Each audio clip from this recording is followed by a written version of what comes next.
On this day, a year ago, I got into a car accident. I want to put a trigger warning for those who may be triggered by me talking about car accidents. If you're sensitive to injuries,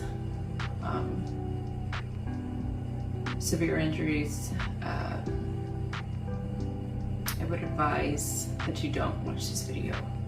On this day, October 23rd of last year, which is when I'm filming this, I got into a pretty bad accident. For me, in my eyes, it was like the worst accident of my life. The reason I'm filming this is just so I can be better talking about it. If you guys know me, you know I am pretty closed off when it comes to traumatic things, my emotions, things of that nature. It's not easy. And so I'm using this as a way to learn how to be vulnerable and transparent. And I'm sorry that it's gonna be very like choppy and maybe not be so cohesive at times, but I'm just trying to, a year later, to still kind of wrap my head around it. I don't want to go so much into exactly how the accident happened because my memory is still a bit foggy on that. I don't even know if I want to do this anymore. As a driver, you're responsible for everyone who's in your car. They're responsible for everyone else on the road. It is a huge responsibility that I think most people tend to forget.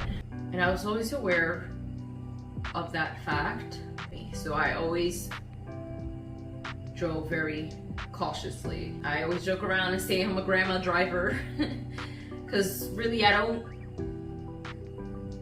like to go super fast. I'm usually kind of like speed limit, maybe 10 over. Every driver experiences this once in a while. Sometimes like you don't realize how fast you're going.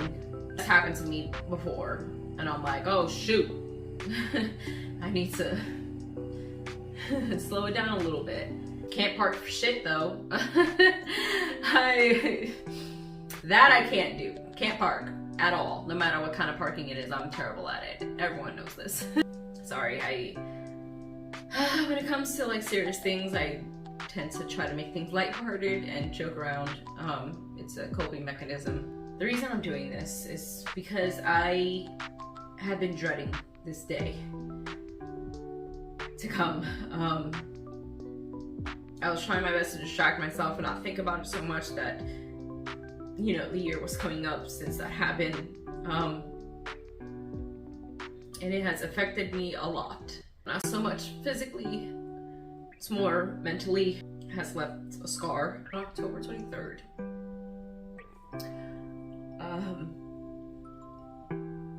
I was getting ready to go to the state fair with my brother and sister.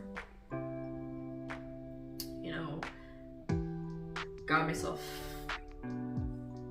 dressed up, you know, very comfy. You know, I was filming some TikToks, but never did I think of what was going to come after. You know, I was excited. Never went to the state fair before. My sister did, and she was so excited for me to go for the first time. And I had my car at the time. And let me just say this before I get there. So many things were happening that it just felt like something was off. I can't explain that, but it just something was just off that day. And I only say that because as I was recounting and rethinking of the things that I can remember that happened, it's just everything kind of seemed like it was kind of like something bad was going to happen. I know I might sound crazy for saying that, but I know it's probably just me in my head, just like overthinking. It's dark out. We're on the highway, and I was looking at my phone. The GPS was telling us to start going towards the exit. So I go from the left lane to the right to get ready to exit. And so I'm going with the flow of traffic, and I remember I looked at my brother just to see that he was okay. And I looked back, and then there was a car in front of us, a very old car, probably like a late 90s, early 2000s car. It was green, dark green. I looked in front and I saw that the car just stopped short out of nowhere. That caused me to have to make a quick decision, because we were going to hit the car in front of us, and I didn't want that to happen. So I quickly looked at my side mirror, my rear view mirror, my side mirror, to see if I'd be able to go to the next lane to avoid hitting the car. I saw that I was able to. So again, this is happening within a few seconds. I quickly went to the next lane, and we just barely made it, and we didn't hit the other car. So I know there's just a lot of commotion going on, and you know, in my head I was like, oh my god, thank God we just passed it. And then this is where a lot of things are blurry. My car, I lost control of the car. It's literally a miracle that we didn't hit any other car. While my car was spinning out of control, in the midst of it spinning, it went towards the concrete divider to divide both opposing directions. And I remember seeing the divider come close. And again, we're all freaking out, right? All of us were screaming, freaking out, you know. And when I saw the concrete divider coming close, I knew we were gonna hit. And I thought in my head, that's it, we're gonna die. I had my hands on the steering wheel the whole time, because mind you, I kept trying to get control of the car. Like a split second before we hit, I remember I closed my eyes because I didn't want to see it. And I remember I said, Jesus, no. Then we hit. And it bounced my car back and turned it facing the other way. So that my trunk was facing the concrete divide. The airbags went off. I remember as soon as the airbag came out, I felt something went wrong. The second I stepped out the car, my hand just kind of dangled. And I felt such a pain that I've never felt before. So I went and grabbed my hands, and I didn't want them to get worried about me. Cops came, firemen came, ambulance came. We ended up in the ER. My brother got checked just for, because he was feeling some pain and stuff, and they did, you know, what they had to do just to make sure he was fine, and thank God he was fine. My sister initially didn't get checked in until after the fact. I was immediately sent into a room. I remember they were giving me so many painkillers and none of them worked. I was in shock, I was in pain, I was worried about my brother and sister, and all I cared at the moment is to know if they were okay. My second mom came She was trying to calm me down because I was hysterical, and you know, it's not good for the blood pressure because you know, I was hyperventilating, high blood pressure was skyrocketing. I remember as soon as she came in, I told her I'm sorry. Because I feel like it was my fault that the accident happened. And I'm like, I almost killed us. That's what was going through my head. She, you know, told her, she's like, why are you so apologize? I'm like, I'm so sorry. And I asked her, I was like, how's Tim? How's Mel? That's all I cared about. I didn't care that I was in so much pain. I just wanted to know how they were doing. She was just like, they're fine.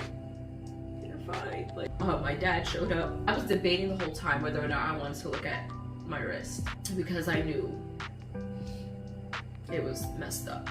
I didn't look at it until they took me to do x-rays. And when they went to do my x-rays, I looked down and saw, and it was broken. They ran tests. Obviously, they want to make sure that, you know, I could still move my fingers and all that stuff.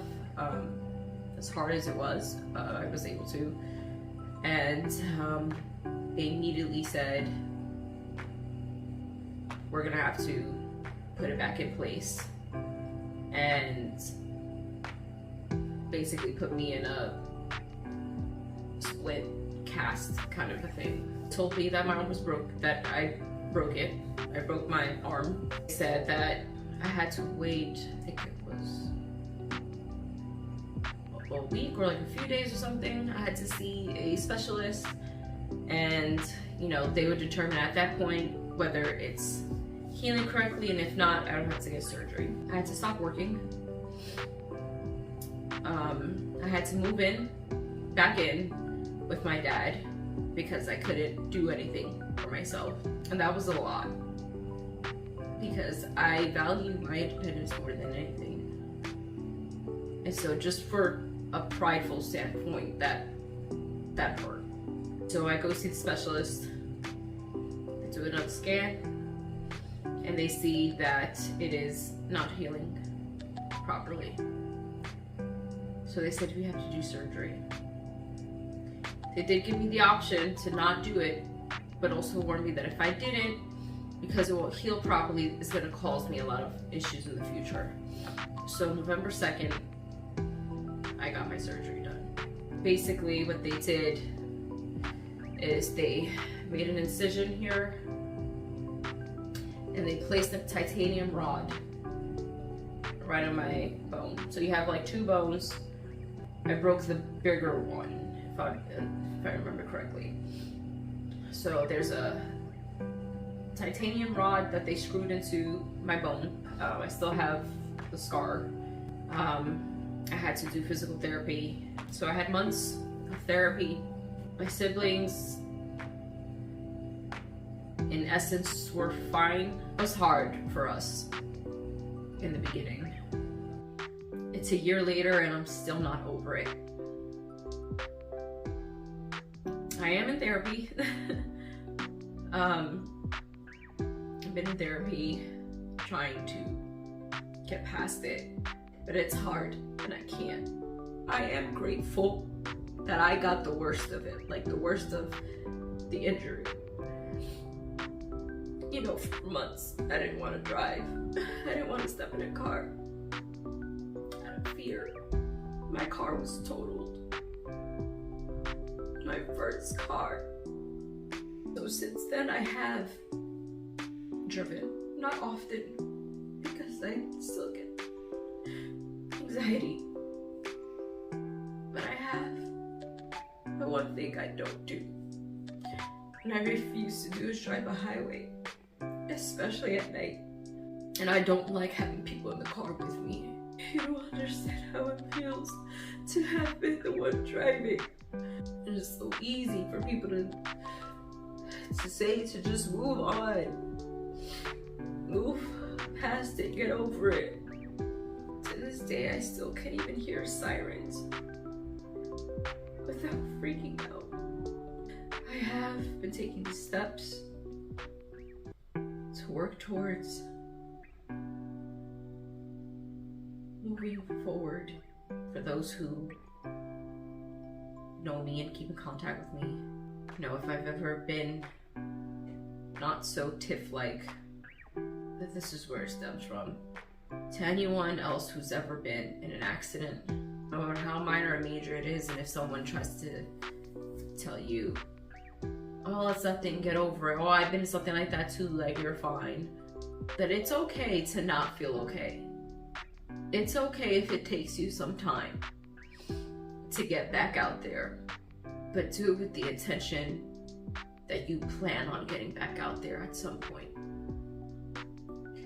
Because there's nothing worse than letting fear take over your life, like it has to mine. So you take all the time you need, but one day I want you to wake up and look fear in the face and say, you are not gonna have control over me anymore. I'm sorry with all the crying. Let's try not to, and I hate freaking crying. This is real, this is reality. You're gonna have ups and downs. It got real dark for me, but I'm here. And although I still carry it with me and it affects me, I'm working towards getting better. I appreciate your patience and watching this. I appreciate the love and support that I've gotten. And just know that in time I will be okay. That's all I want to say.